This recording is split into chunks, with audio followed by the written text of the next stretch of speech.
और आप कह सकते हैं कि एक तरह का काउंटर वेट है नेटो के अगेंस्ट, नेटो नॉर्थ अटलांटिक जो ट्रीटी हुई है ऑर्गेनाइजेशन जो है उनके उसके अगेंस्ट है। तो ये आप कह सकते हैं कि इसका बेनिफिट है, और जिससे मतलब जो अमेरिकन इन्फ्लुएंस है एशिया के अंदर वो उसको डिक्रीज कर रहा है, उसको काउंटर कर रहा है, ठीक है, उसके अगेंस्ट है, उसको न्यूट्रलाइज कर रहा है, न्यूट्रल कर। हेलो फ्रेंड्स, इस वीडियो में हम बात करेंगे शंघाई कोऑपरेशन ऑर्गेनाइजेशन की, कि शंघाई कोऑपरेशन ऑर्गेनाइजेशन SCO ये क्या है, कब बनता है, क्यों बनता है, इसके ऑब्जेक्टिव्स और गोल्स क्या है, इस जो ये ऑर्गेनाइजेशन है, जो रीजनल ऑर्गेनाइजेशन है, इसका स्ट्रक्चर क्या है, इसके बाद इसके जो मेंबर्स हैं परमानेंट मेंबर्स वो कौन से हैं, ऑब्जर्वर मेंबर्स कौन से हैं, डायलॉग पार्टनर्स कौन से हैं, इसके जो हैं चैलेंजेस कौन से हैं, पॉजिटिव पॉइंट्स कौन से हैं। मींस इस वीडियो में हम शंघाई कोऑपरेशन ऑर्गेनाइजेशन को सारा का सारा समझेंगे, इसका सारा कॉन्सेप्ट इजीली अंडरस्टैंड करेंगे। ठीक हो गया, तो आइए स्टार्ट करते हैं। फ्रेंड्स, शंघाई कोऑपरेशन ऑर्गेनाइजेशन की बात करें तो ये 2001 में बनती है। ठीक है, पहले इससे पहले ये शंघाई 5 था, क्योंकि रशिया और चाइना ये जो इसके फाउंडिंग मेंबर्स हैं, पहले शंघाई 5 था, रशिया और चाइना इसमें थे। आई थिंक 1995 में था, इसका आप देख लीजिएगा। तो ये दो होते हैं, और उसके अलावा इसका 3 होते हैं, कजाकिस्तान, किर्गिस्तान और ताजिकिस्तान। ये 3 जो सेंट्रल एशियन कंट्रीज होती हैं ये होती हैं। ये 5 मिलके ना फ्रेंड सबसे पहले शंघाई 5 बनाते हैं। ठीक है, शंघाई जो है ना बेसिकली चाइना के अंदर एक सिटी का नाम है, तो इस वजह से ये शंघाई कोऑपरेशन ऑर्गेनाइजेशन से कहा जाता है। तो ये पहले शंघाई 5 था, लेकिन 2001 में क्या होता है, जो उज़्बेकिस्तान है वो भी इस ऑर्गेनाइजेशन को, जो शंघाई 5 जो बनती है, इसको ज्वाइन करता है, और उसके बाद इसका नाम हो जाता है शंघाई कोऑपरेशन ऑर्गेनाइजेशन। ठीक हो गया। अब जैसे कि इसका नाम है शंघाई कोऑपरेशन ऑर्गेनाइजेशन, तो इसका जो हेडक्वार्टर है वो किधर है, वो चाइना का जो कैपिटल है बीजिंग, वहां पे इसका हेडक्वार्टर है। तो ये समझ आ गया आपको। इसका बैकग्राउंड हमने देख लिया कि पहले शंघाई 5 था 1995 की 90s में, ठीक है, जब बनती है उसमें 2 चाइना और रशिया होते हैं, और 3 जो होते हैं सेंट्रल एशियन जो कंट्रीज होते हैं, कजाकिस्तान, किर्गिस्तान और ताजिकिस्तान, ये 5 पहले होते हैं। लेकिन 2001 में क्या होता है, उज़्बेकिस्तान भी इसकी मेंबरशिप ले लेता है, तो इसके बाद इसका नाम चेंज हो जाता है शंघाई कोऑपरेशन ऑर्गेनाइजेशन से। मींस ये मेंबर हो जाते हैं, 6 मेंबर हो जाते हैं, पहले 5 थे और अब मिला के ये हो जाते हैं 6। ठीक हो गया। अच्छा, तो ये 6 मेंबर्स हो जाते हैं 2001 में। अब इसकी अगर फ्रेंड बात करें तो इसके बाद फिर क्या होता है, 6 से फिर 8 होते हैं। 2017 में 2017 में इनकी समिट होती है, इनकी एक हर साल में एक दफ़ा क्या होती है, इनकी कॉन्फ्रेंस होती है। और 2017 में जून में क्या होता है, पाकिस्तान और इंडिया जो होते हैं वो भी इनके परमानेंट मेंबर्स बन जाते हैं शंघाई कोऑपरेशन ऑर्गेनाइजेशन के। तो अब पहले 6 थे, अब 2 और आ गए, तो कितने हो गए, 8 हो गए। तो ये 8 मेंबर हो जाते हैं SCO के, इसको SCO भी कहते हैं शॉर्ट फॉर्म में। और 2022 में जो ईरान है वो भी उसको इसकी मेंबरशिप दे दी जाती है। आस्ताना समिट होता है उज़्बेकिस्तान के अंदर, और इसमें ये कहा जाता है कि हम ईरान जो मतलब जो 8 मेंबर्स ऑलरेडी हैं वो अपनी कंसेंट देते हैं, और कहते हैं कि हम ईरान को भी इसका परमानेंट मेंबर बना देते हैं। तो वो इसको कंसेंट देते हैं। तो अब ये जो ईरान है ये इसका 9th मेंबर बन गया है शंघाई कोऑपरेशन ऑर्गेनाइजेशन का। और जो 2023 में जो समिट होगा उसमें ये इसको अटेंड करेगा as a member of SCO। तो ये इसका सारा मेंबर्स के बारे में आपको बता दें क्या है। पहले 5 थे, फिर 6, फिर 8 और फिर ये 2। और ईरान की अगर मैं बात करूँ तो इसमें ये है कि इन्होंने 2008 में अप्लाई किया था, तो अब जाके इनको 2022 में मेंबरशिप मिली है, परमानेंट मेंबरशिप। पहले ये ऑब्जर्वर स्टेट्स थी। ऑब्जर्वर स्टेट्स वो होती हैं जो कि मेंबर्स बनना चाहती हैं परमानेंट मेंबर्स, तो वो वेटिंग लिस्ट में होती हैं, लाइक इस तरह आप कह सकते हैं। तो 2008 में उन्होंने अप्लाई किया, तो अब 2022 है। मींस इन्होंने 15 ईयर्स जो है ना वो वेट किया है इसकी परमानेंट जो है मेंबरशिप को हासिल करने में, गेन करने में। तो ये इसका हो गया।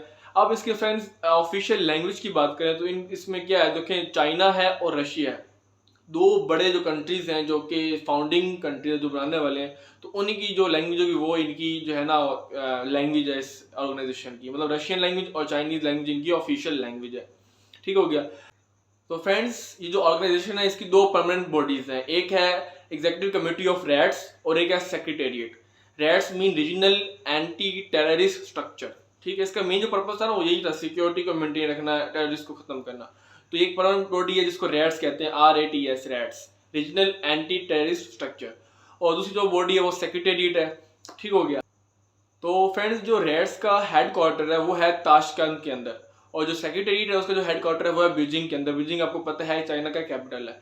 तो फ्रेंड्स, ये हमारे पास एक तरह की ऑर्गेनाइजेशन है जो कि 9 मेंबर्स हैं। आपको पता चल गया कौन कौन से हैं। पहले रशिया और चाइना थे, 3 आए, कजाकिस्तान, किर्गिस्तान के से बनते हैं, और साथ में था ताजिकिस्तान, 5 थे। 6वां आया उज़्बेकिस्तान 2001 में।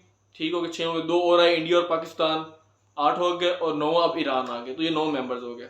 तो ये इसका सारा हो गया, और क्योंकि ये शंघाई के अंदर बनी थी इस वजह से इसको कहते हैं शंघाई कोऑपरेशन ऑर्गेनाइजेशन, SCO।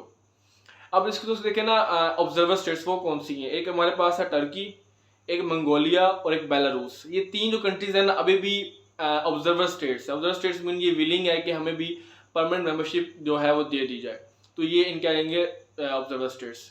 ठीक हो गया, ताकि इनको फ्यूचर में भी इनका एक पार्ट बन जाए SCO का। फ्रेंड्स, इसमें हमारे पास 6 जो है डायलॉग पार्टनर्स हैं। इसमें से कौन से है? टर्की है, अजरबैजान है, नेपाल है, श्रीलंका है, कंबोडिया है और आर्मेनिया। ये 6 जो है ना जो कंट्रीज हैं, ये डायलॉग पार्टनर्स के तौर पर बिहेव कर रहे हैं, मीन्स ये इनके साथ काम कर रहे हैं। नेक्स्ट फ्रेंड इसमें ये है कि जो शंघाई कोऑपरेशन ऑर्गेनाइजेशन है, SCO है, इसका जो मेन पर्पस है वो है 3 ईवल्स के ऊपर काम करना। 3 ईवल्स मीन जो है ना 3 तरह की जो मेन इनका कह सकते हैं कि जिनके लिए काम कर रही है वो कौन से हैं? एक्सट्रीमिज्म, सेपरेटिज्म, सेपरेटिज होते हैं सेपरेटिज्म और टेररिज्म। ये 3 ईवल्स हैं जिनको ऊपर जो है ना जो SCO मेन इसका कंसर्न है सिक्योरिटी को मेंटेन रखना। उन तीनों ये जो इज्म है, एक्सट्रीमिज्म और टेररिज्म और सेपरेटिज्म, इन तरह के जो मूवमेंट्स हैं उनको ख़त्म करना है। ठीक हो गया। अब फ्रेंड्स ये जो इसके साथ इसके जो ऑब्जेक्टिव्स हैं, प्रिंसिपल्स हैं, वो ये है कि पॉलिटिकल स्टेबिलिटी है, इकोनॉमी को इकोनॉमी जो है उसको स्टेबल किया जाए, ट्रेड की जाए, म्यूचुअल कोऑपरेशन हो, एजुकेशन के ऊपर काम किया जाए। तो ये इसके ऑब्जेक्टिव्स हैं जो कि ये फुलफिल करना चाहते हैं। मीन कंसल्टेशन हो, जो है निगोशिएशन हो, मिलजुल के जो है कोऑपरेशन हो, ट्रेड हो और उसके थ्रू डेवलपमेंट हो। ठीक हो गया। अब फ्रेंड्स इसमें जो है ना 2 इनकी पॉलिसी है, एक है इंटरनल पॉलिसी और एक एक्सटर्नल पॉलिसी।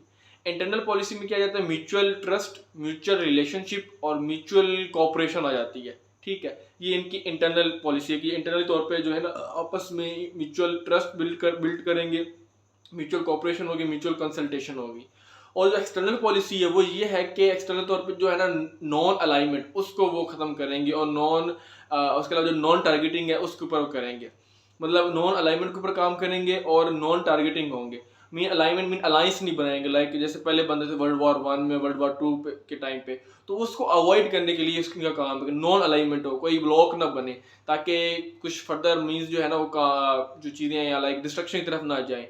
मीन्स ये कि UN के जो चार्टर है इसके ऊपर फॉलो कर रहे हैं, UN के बेस पे ये काम कर रहे हैं। जैसे UN का मेन ऑब्जेक्टिव है ना, तो ये उसको फॉलो करते हुए इसकी जो होती हैं फंक्शंस होती हैं और इनका जो है स्ट्रक्चर होता है। और फ्रेंड्स इसके साथ जो है इकोनॉमिक ऊपर काम करना, trade, energy, tourism, education, politics, culture diversity, equality, common development, जिससे सारों की डेवलपमेंट हो। इसके साथ एजुकेशन, टूरिज्म, तो इनके ऊपर इनका मेन कंसर्न है, और इनके ऊपर मतलब पीस मेंटेन करना है, इन्होंने स्टेबिलिटी लानी है और एक तरह की जो है डेवलपमेंट उसको स्ट्रॉन्ग करना है। ठीक है, रिसर्च हो गया, टूरिज्म हो गया, तो इस तरह के जो मेन जो होते हैं एक्टिविटीज इनके ऊपर इनका काम करना है।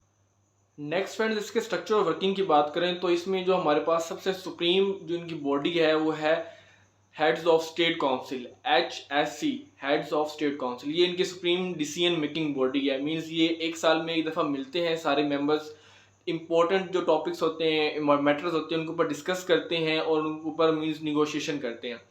और ये जो HSC है, हेड्स ऑफ स्टेट काउंसिल है, ये क्या करती है? जो हमारे पास हमें पता है स्ट्रक्चर की बात करें तो 2 परमानेंट बॉडीज हैं जो हमने पहले डिस्कस किया है। एक है SCO rats, executive committee of rats, और एक है SCO सेक्रेटेरिएट। रैट्स आपको पता है रीजनल एंटी टेररिस्ट स्ट्रक्चर। तो रैट्स का जो डायरेक्टर है, ठीक है, और जो सेक्रेटेरिएट का जो जनरल है, सेक्रेटरी जनरल, इन दोनों की जो अपॉइंटमेंट है वो कौन करता है? यही करता है HSC, heads of state council. और इसका जो टर्म होता है इनका वो होता है 3 years, 3 साल के लिए। जो HSC है, हेड्स ऑफ स्टेट काउंसिल, वो दोनों जो परमानेंट बॉडीज है हमारे पास, रैट्स और सेक्रेटेरिएट, इनके हेड्स को क्या करते हैं? अपॉइंट करते हैं, सेलेक्ट करते हैं। जो रैट्स का हेड है उसे डायरेक्टर कहते हैं, और उसका जो है वो सेक्रेटरी जनरल कहलाता है। हेड का नाम जो रहता है वो सेक्रेटरी जनरल से कहा जाता है हेड को, तो वो इसको अपॉइंट करते हैं। और इसके अलावा हमारे पास हेड्स ऑफ गवर्नमेंट काउंसिल है, HGC, ये भी इसकी जो है बॉडी है, मीटिंग। तो ये सारे मिलते हैं एक साल में, और इसके ऊपर जो इम्पोर्टेंट जो होते हैं इकोनॉमिक, पॉलिटिकल, इसके अलावा सिक्योरिटी इश्यूज़ के ऊपर बात करते हैं और अपने मसले जो है वो हल करते हैं। नेक्स्ट फ्रेंड्स, हम अगर SEO की स्ट्रेंथ्स की बात करें, पॉजिटिव पॉइंट्स की बात करें, इसके बेनिफिट्स की बात करें, तो हमें ये पता चलता है कि जो SEO है ये 40% जो ग्लोबल पॉपुलेशन उसको कवर करती है। मतलब SEO के जो मेंबर्स हैं 9, वो देखें तो उनकी जो पॉपुलेशन है ना वो पूरी दुनिया के 40% पॉपुलेशन बनती है। तो वो इतनी मतलब वो एक ना बल्क रखती है, 40% पॉपुलेशन उसके पास है, उन कंट्रीज़ के पास। इसके अलावा जो 20% पूरी दुनिया की जीडीपी है वो इन्हीं एससीओ मेंबर्स के पास है। एससीओ जो है इनकी जो कंट्रीज हैं, जो मेंबर्स हैं 9, वो रखते हैं, ऑन करते हैं। और पूरी दुनिया की जो 22% लैंड मास है, 22% जो एरिया है वो भी ये एससीओ कवर करती है।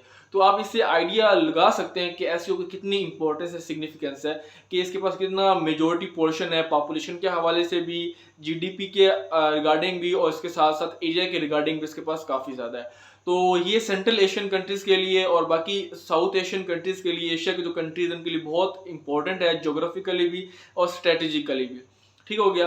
और आप कह सकते हैं कि एक तरह का काउंटर वेट है नेटो के अगेंस्ट। नेटो नॉर्थ अटलांटिक जो ट्रीटी हुई है ऑर्गेनाइजेशन जो है उनके उसके अगेंस्ट है। तो ये आप कह सकते हैं कि इसका बेनिफिट है, और जिससे मतलब जो अमेरिकन इन्फ्लुएंस है एशिया के अंदर वो उसको डिक्रीज कर रहा है, उसको काउंटर कर रहा है। ठीक है, उसके अगेंस्ट है, उसको न्यूट्रलाइज कर रहा है, न्यूट्रल कर रहा है। तो ये इसका जो है बेनिफिट है। इसकी बात करें कैसी हो, कौन कौन से चैलेंजेस को फेस करना पड़ रहा है जिसपे वो वीक हो रहा है, तो इसमें पता चलता है कि इसका जो मेन चैलेंज है, जो मेन टारगेट है वो यही है कि जो टेररिज्म है, एक्सट्रीमिज्म है और सेपरेटिज्म को काउंटर किया जाए, उसको ख़त्म किया जाए, उसको एलिमिनेट किया जाए। तो ये इसके लिए बड़ा चैलेंज है जो उसके ऊपर काम कर रहा है सेंट्रल एशियन कंट्रीज़ में, साउथ एशिया और एशिया की जो कंट्रीज़ है जो इनके मेंबर्स हैं उनके ऊपर ये काम कर रहा है। इसके साथ साथ फ्रेंड देखिए तो जिसके जो मेंबर्स हैं different, China, Russia, Pakistan, India, Iran, Kyrgyzstan, Kazakhstan और उज़्बेकिस्तान, ये जो 9 मेंबर्स हैं इनकी डिफरेंट कल्चर है, डिफरेंट नेशनल लैंग्वेजेस हैं, डिफरेंट नेशनल इंटरेस्ट हैं, डिफरेंट बैकग्राउंड्स हैं, डिफरेंट हिस्ट्रीज हैं। तो इससे क्या होता है कि इनका जो डिसीजन लेना होता है उसमें काफ़ी हिंड्रेंस क्रिएट होती है, रिलक्टेंस क्रिएट होती है। तो डिसीजन लेना काफ़ी एक तरह का चैलेंज होता है, एक स्ट्रॉन्ग डिसीजन लेना, यूनानिमस डिसीजन लेना, तो वो लेना बड़ा मुश्किल होता है। तो ये एक तरह का चैलेंज है एससीओ के लिए। तो फ्रेंड्स ये था हमारे पास एससीओ, शंघाई कोऑपरेशन ऑर्गेनाइजेशन। उम्मीद करता हूँ कि आपको ये सारा समझ आ गया, आपके माइंड में बैठ गया होगा। तो फ्रेंड्स अगर आपको ये वीडियो अच्छी लगती है तो हमारे वीडियो को लाइक करें, कमेंट में बताएं कि आपको वीडियो कैसी लगी, अपना कमेंट जो है वो बताएं। इसके साथ आप हमारे चैनल को सब्सक्राइब कर सकते हैं ताकि हमारी नेक्स्ट वीडियोस आप तक पहुंचती रहे। तो फ्रेंड्स मिलते हैं हम नेक्स्ट वीडियो में, till then take care and goodbye, thank you.